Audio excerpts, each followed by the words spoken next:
கர்த்தருக்கு பிரியமானவர்களே, இந்த அற்புதமான தொடர் கர்த்தர் எப்படி உங்களை வழிநடத்தி கொண்டிருக்கிறார் என்று நாம் பார்த்து கொண்டு வருகிறோம். இந்த மீண்டும் இந்த வாய்ப்பை கொடுத்த கர்த்தருக்கு நன்றி. இந்த வார்த்தைகளை பகிர்ந்து கொள்வதற்கு ஒரு அற்புதமான தருணத்தையும் ஒரு நேரத்தையும் கொடுத்த கொடான கோடி நன்றி கர்த்தருக்கு செலுத்துகிறேன். இதை பார்த்து கொண்டிருக்கிறீர்கள், அதற்காகவும் உங்களுக்கு நன்றி செலுத்துகிறேன். இந்த கர்த்தர் நம்மை இந்த அளவுக்கு ஒரு வார்த்தை கொண்டு நம்மளை வழிநடத்துகிறார் என்றால் மிகப்பெரிய ஒரு அற்புதமான ஒரு விஷயம். ஆகையால் இது நீங்கள் பார்த்து கொண்டிருக்கும் பொழுது உங்களுடைய வாழ்க்கையிலே கர்த்தர் எப்படி வழிநடத்தினார் என்று நாம் அறிந்து கொள்ளலாம். எப்படி என்றால் அவருடைய வார்த்தை என்ன சொல்லுகிறது, அதை நீங்கள் அந்த வார்த்தை நீங்கள் கேட்ச் பண்ணும்போது உண்மையிலே என்னுடைய வாழ்க்கையில் நான் இப்படி இருந்தேன், ஆனாலும் என்னுடைய கர்த்தர் இந்த அற்புதமான இந்த சூழ்நிலை மத்தியிலும் என்னை அற்புதமாக வழிநடத்தியிருக்கிறார் என்று நீங்கள் அறிந்து கொள்வீர்கள். பாருங்கள், அவர் நமக்கு எப்பொழுதும் அடைக்கலமாக இருக்கிறார். அதுதான் ரொம்ப முக்கியமானது. நமக்குள்ளே அடைக்கலமாக இருக்கிறார். அவர் நம்மை விட்டு விலகுவதில்லை. நம்ம கூட இருந்து நமக்கு எல்லாத்தையும் அற்புதமாய் வழிநடத்துகிறார். பாருங்கள், தேவன் நமக்கு அடைக்கலமும் பெலனும்.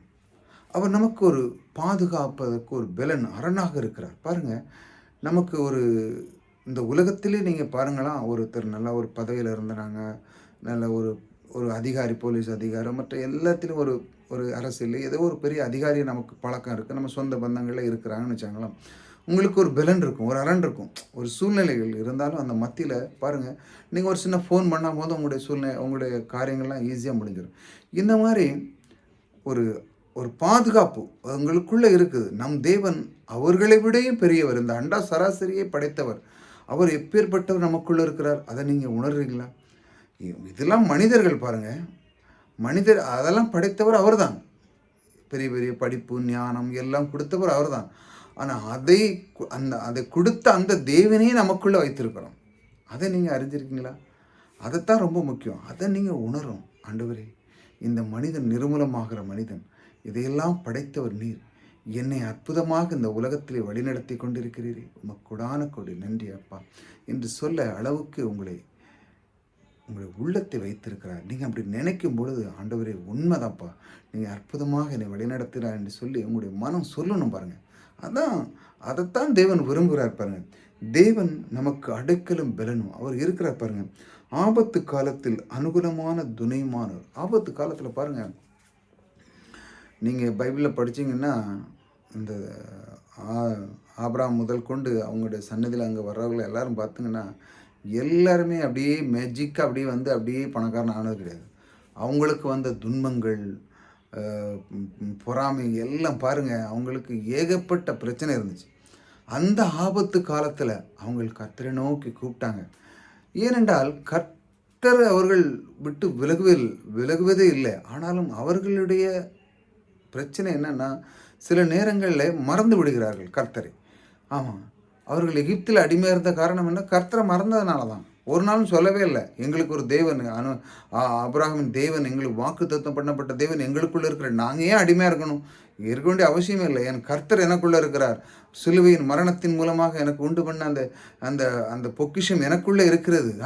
நான் நீதிமான் என்று அறிவித்து விட்டார். இப்படி நீங்கள் சொல்லியிருக்கீங்களா? எனக்கு இப்படி யார்கிட்ட பகிர்ந்து பேசியிருக்கீங்களா? சும்மா ஏதோ வளவளா கொலவளான்னு தான் பேசுவீங்க. நீங்கள் கர்த்தருடைய மகிமை, கர்த்தருடைய வார்த்தை, கர்த்தருடைய கிருபை, அவரை அறிந்து அவரை சார்ந்த அந்த அந்த அந்த அந்த உணர்வோடு நீங்கள் யார்கிட்டையும் பேசியிருக்கீங்களா? இந்த அன்பு தேவன் எனக்குள்ளே இருக்கிறார், நீங்கள் என்னைக்காட்டு சொல்லியிருக்கீங்களா? இப்போ ஒரு உதாரணம் பாருங்களேன்.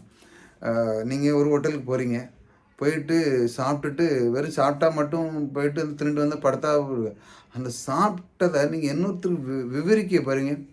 வா சூப்பராக இருந்த ஹோட்டல் நல்லா இருந்து பாருங்கள், சாப்பாடு அருமையாக இருந்தது, அந்த கூட்டு 2-3 கூட்டு வச்சா பாருங்கள், சூப்பராக இருந்தது, அருமையாக நல்லா அழகாக இருந்தது, அந்த ஹோட்டல் ரொம்ப இருக்குது அப்படின்னு நீங்கள் அதை பற்றி விவரிப்பீங்க. அப்போ தான் அது முழுமையடையும். அப்படி தானே? அதே மாதிரி தான் தேவனுடைய அந்த வழிநடத்தல், அவருடைய கிருபை, இதெல்லாம் நீங்கள் சொல்லும்போது தான் முழுமையடையும். உள்ளுக்குள்ளே வச்சுட்டு இருந்தால் எப்படி முழுமையடையும்? அதுதான் நீங்கள் பகிர்ந்துக்கிடணும். மற்றவிட தேவன் நமக்குள்ளே இருந்ததை நீங்கள் மற்றவர்களுக்கு பகிரும் பொழுது அதுதான் ஒரு பெரிய சுவிசேஷம் மாதிரி. ஆகா, அப்படியே செஞ்சுருக்கிறார் கர்த்தர், நான் எத்தனையோ கஷ்டத்தில் இருந்தேன், ஆனால் கர்த்தர் எனக்கு இந்த அளவு செஞ்சுருக்காருன்னு சொல்லி இப்படி வழிநடத்தலை அவர் நீங்கள் சொல்லும் பொழுது மற்றவர்கள் அதை புரிந்து கொள்வார். இப்படித்தான் அவர் உங்களுக்கு பாருங்கள் அடைக்கலமாக இருக்கிறார். இந்த தேவன் பாருங்கள் ஒரு நாளும் உங்களுக்கு குறை வைக்கதில்லை. இந்த தேவன் அனுகூலமும் பலனும் துணையும் எல்லாத்திலுமே அவர் உங்களோடு கூட இருந்து இப்படி வழி நடத்துகிறார்.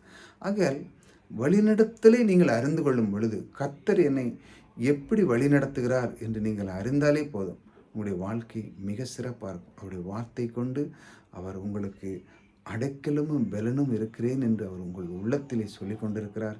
இது போதாதா? இந்த மாதிரி வார்த்தைகளை நீங்கள் ரிசீவ் பண்ணும்போது அவர் என்னை வழிநடத்துகிறார் என்று சொல்லி அதை அப்படியே திருப்தியாக நீங்கள் பெற்றுக்கொள்ளும் பொழுது உங்களுடைய வாழ்க்கை சிறப்பாக இருக்கும். அன்பு தேவன், வழிநடத்துகிற தேவன் உங்களோடு கூட இருக்கிறார். கர்த்தர் உங்களை ஆசீர்வதிப்பார்.